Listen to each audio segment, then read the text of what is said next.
Bismillah.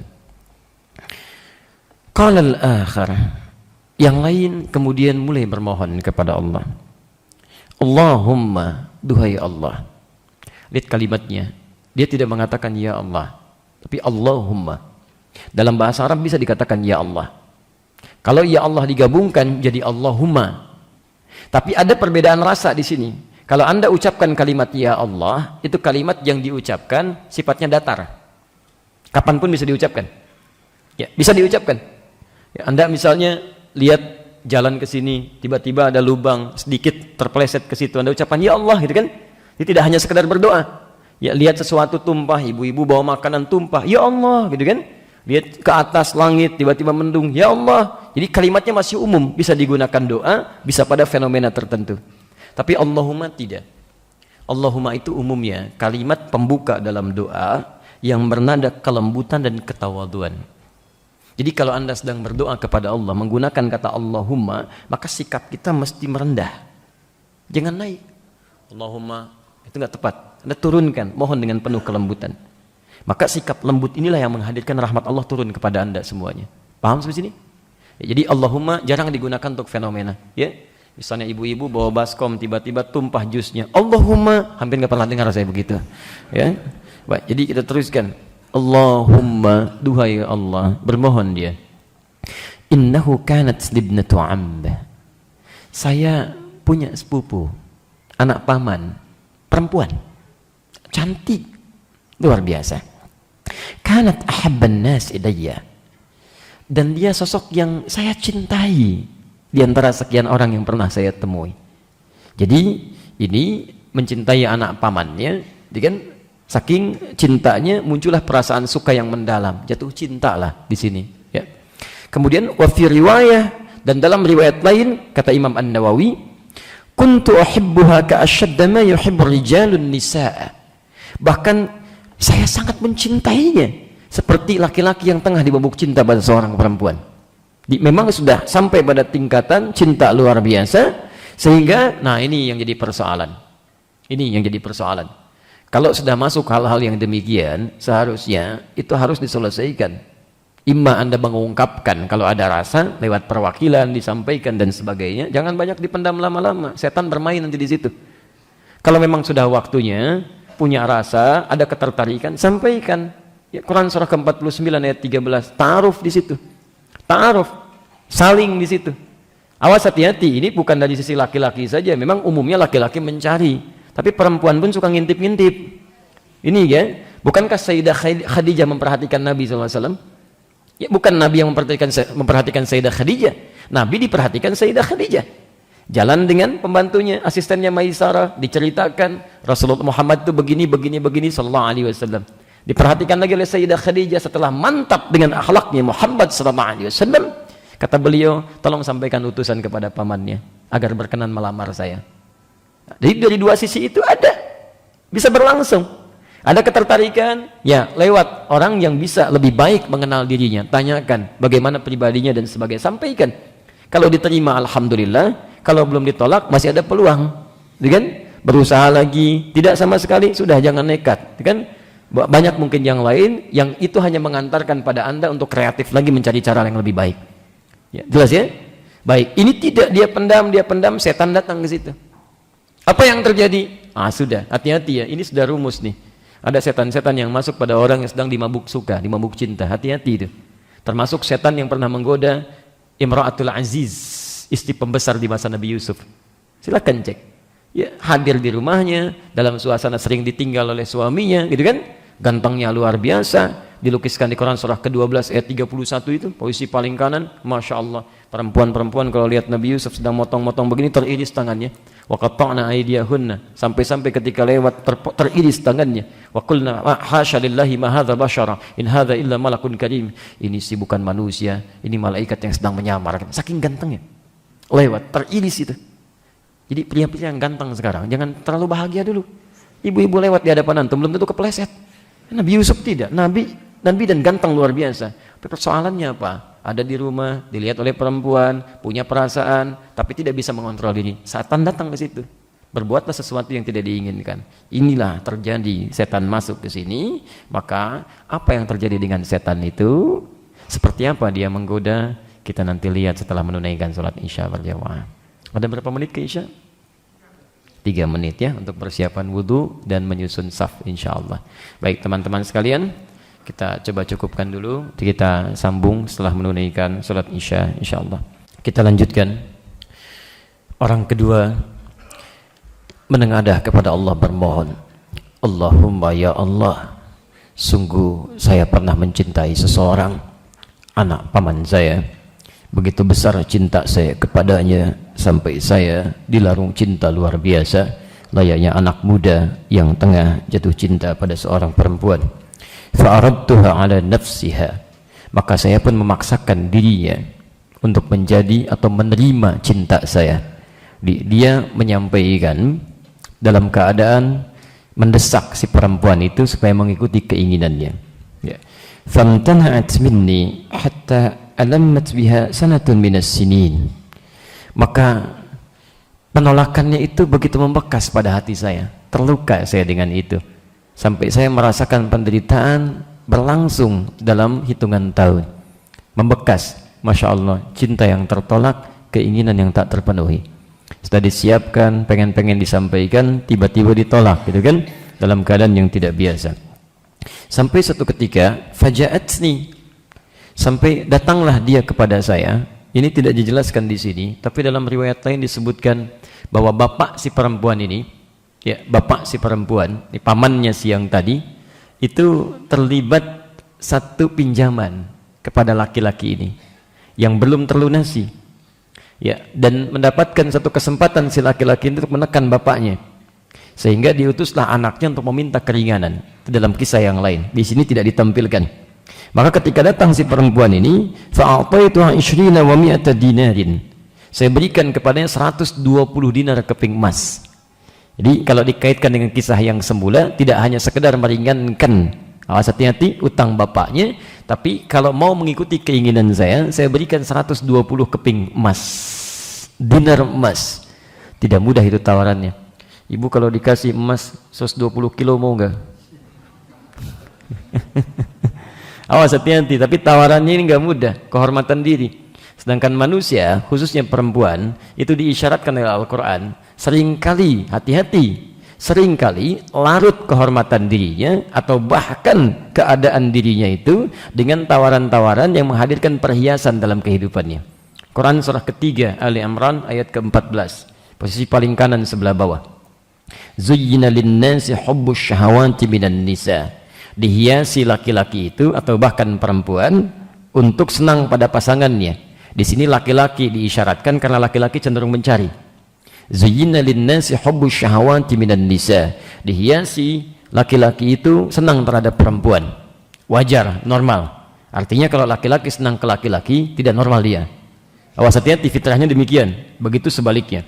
Jangankan manusia, binatang pun begitu. Silahkan antum cek, kambing jantan senangnya ke betina Pak. Demi Allah saya katakan, sampai hari ini cek sampai Idul Adha tuh, Anda nggak akan pernah temukan kambing homo. Laki-laki, berdasar penelitian, kambing 2017 senang kepada kambing jantan lagi. Masya Allah, belum saya temukan itu. Belum pernah ada sapi lesbi. Kalau ada, mungkin nggak bisa digunakan kurban itu. Ya, nggak bisa dipakai, nggak ada dan tidak ada fitrahnya demikian. Kambing aja tahu pasangannya. Yang tidak punya akal mengerti pasangannya. Masa yang punya akal tidak mengerti siapa lawannya? Hati-hati ya. Ini sesuatu yang tajam ditontonkan kepada kita. Ada yang salah dengan pemikiran manusia di sini. Baik, maka hubbus syahawati minan nisa wal banin, senang mendapat keturunan. Awas, setelah itu apa? Wal qanatiril muqantarah, juga perhiasan-perhiasan yang dikumpulkan, ditanam, dihadirkan minadz zahab, emas. Dan ini disandingkan kepada perempuan. Di perempuan cenderung lebih senang dengan emas sebagai perhiasan dalam dirinya. Awas, baik emas yang digunakan di jarinya, emas tono, emas toni, emas asep dan sebagainya. Tidak hanya itu, perhiasan yang melekat pada dirinya cenderung senang. Makanya jadi perhiasan bagi dirinya. Wajar Pak kalau perempuan minta emas, nikah juga maharnya emas, karena itu yang menghiasi bagian dari dirinya. Tampak bagian keindahannya yang mesti dijaga dalam kehidupannya. Tapi jangan lupa di situ akan jadi bagian kelemahan bagi perempuan. Dan emas itu bukan diartikan dengan emas juga. Dalam dulu konteks orang dulu, kalau disebutkan emas itu artinya harta yang bernilai. Bisa uang banyak, bisa hadiah, bisa macam-macam. Tuh, jadi bukan cuma pada emasnya saja, maksudnya sesuatu yang bernilai, senang barang gitu. Senang sesuatu yang bisa digunakan, bisa tampil dalam keindahan. Ini poinnya. Dan tidak sadar kadang-kadang itu jadi satu kelemahan. Dan ini terbukti sampai hari ini. Tidak sedikit perempuan-perempuan tergoda oleh laki-laki tertentu yang nakal, gitu kan? Hanya diberikan tawaran-tawaran harta benda tertentu, lalu menggadaikan kehormatan dirinya. Itu yang harus luar biasa dijaga. Hati-hati, zaman sekarang sudah luar biasa. Ya, saya ada kolega ustadz berdakwah khusus di daerah Doli itu pada saat itu. Yang ditutup di Surabaya itu tantangannya luar biasa. Memang nangis kita itu kalau dengar-dengar kisahnya.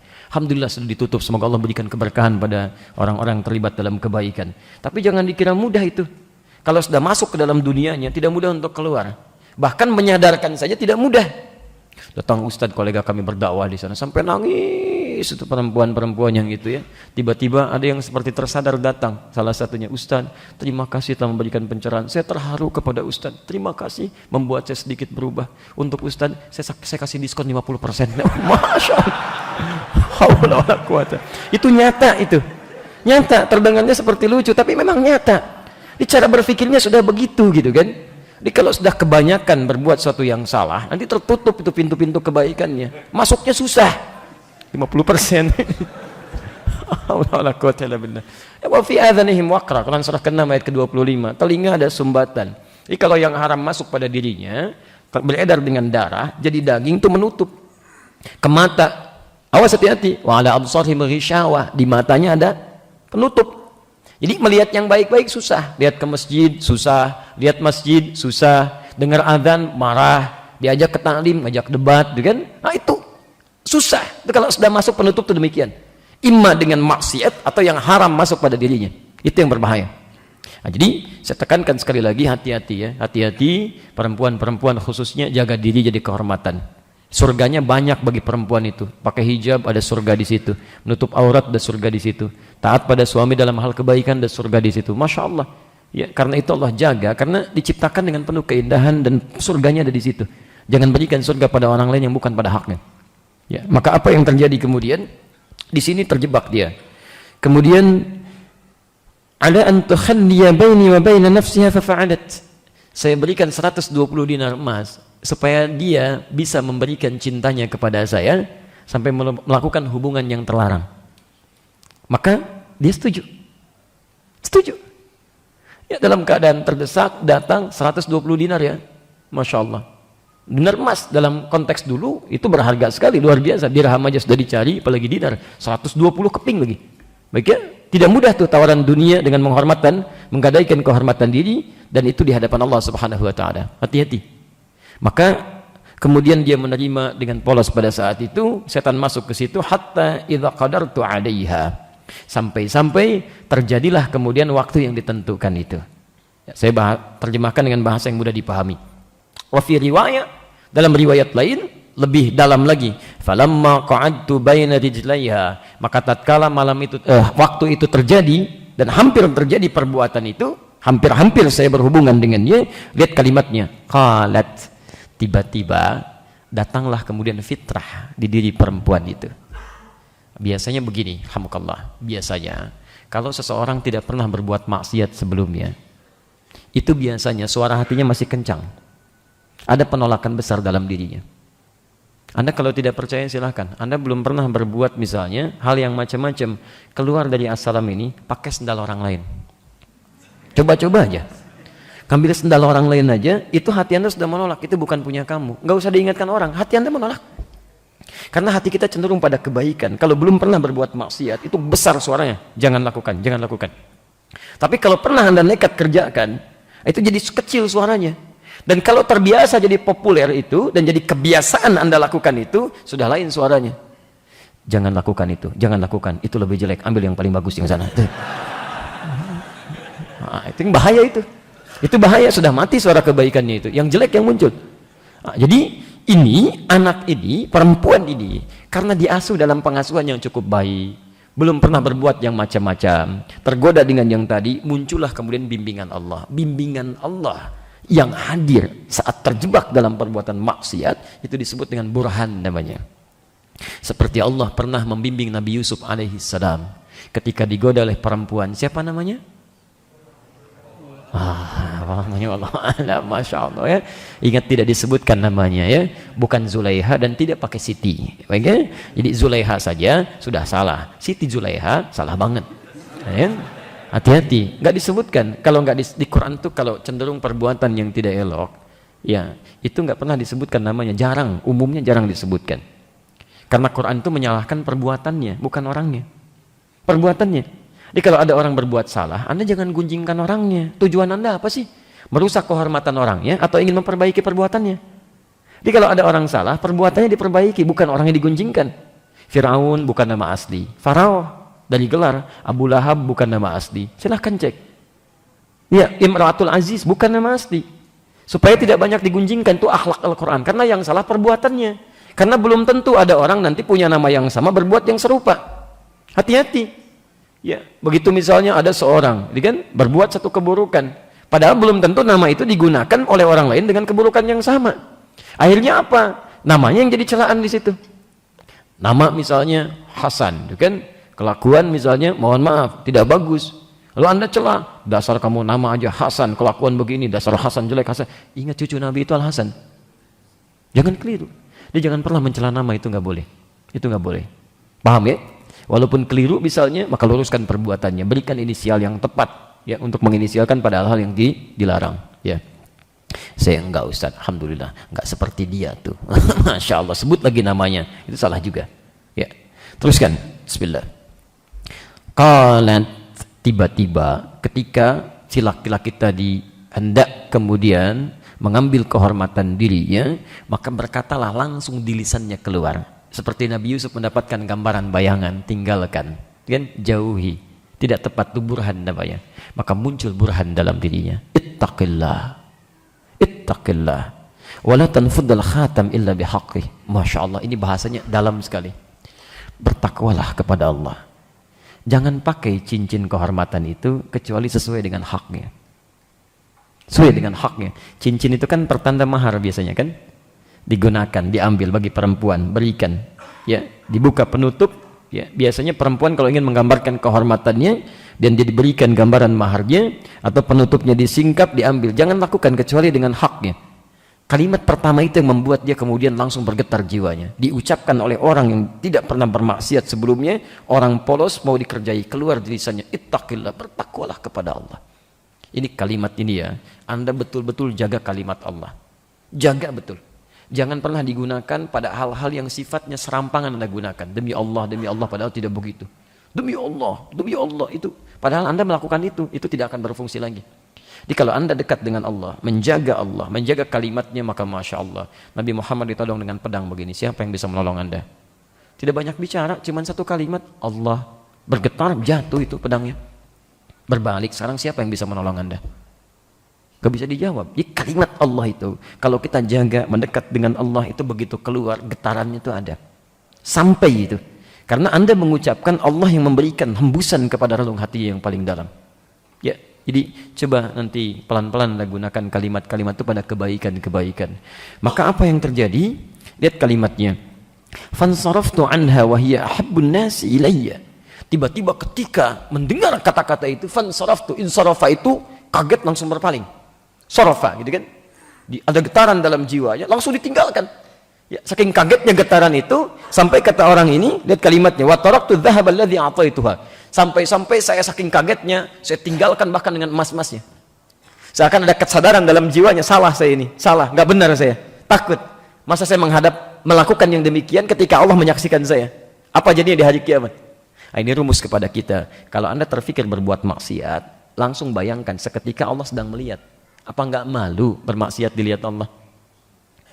Ada tawaran di kantor, Pak ini proyeknya Pak sekian ratus miliar, Masya Allah, dilihat gini, oh bagus juga ya, baik, tolong ditutup pintu semua gini, Anda mau tanda tangan. Bayangkan ketika tanda tangan, Allah saksikan itu. Apa enggak malu Anda bermaksiat dilihat Allah? Bayangkan saat Anda lihat-lihat handphone sendirian begini, Allah melihat Anda, mengamati Anda, menyaksikan Anda. Dan Anda sedang merasa terhina di hadapan Allah Subhanahu wa taala.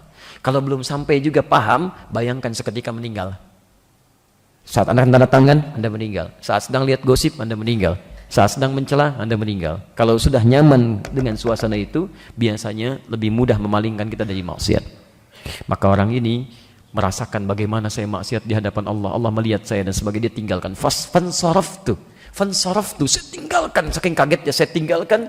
Bahkan dia katakan wa taraktu dzahaba alladhi a'taituha. Saya pun tinggalkan sekalian dengan emas-emasnya saya relakan untuk dia. Karena kalimat kebaikan yang keluar dari lisannya. Jelas di sini? Baik, saya teruskan dulu. Apa yang terjadi setelahnya? Dia tinggalkan perempuan tadi karena takwa kepada Allah. Takut dengan Allah. Bahkan dia berikan emasnya sekalian, ikhlas karena Allah Subhanahu wa taala. Dengan kalimat yang keluar di lisan perempuan tadi.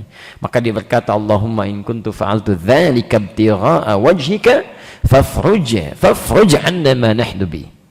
Ya Allah, kalau engkau nilai bahwa amalan itu saat saya meninggalkan maksiat karenamu dan saya berikan emas itu ikhlas karenamu, itu layak menjadi amal yang kau terima, maka mohon dengan amal itu keluarkan kami dari kekangan batu ini.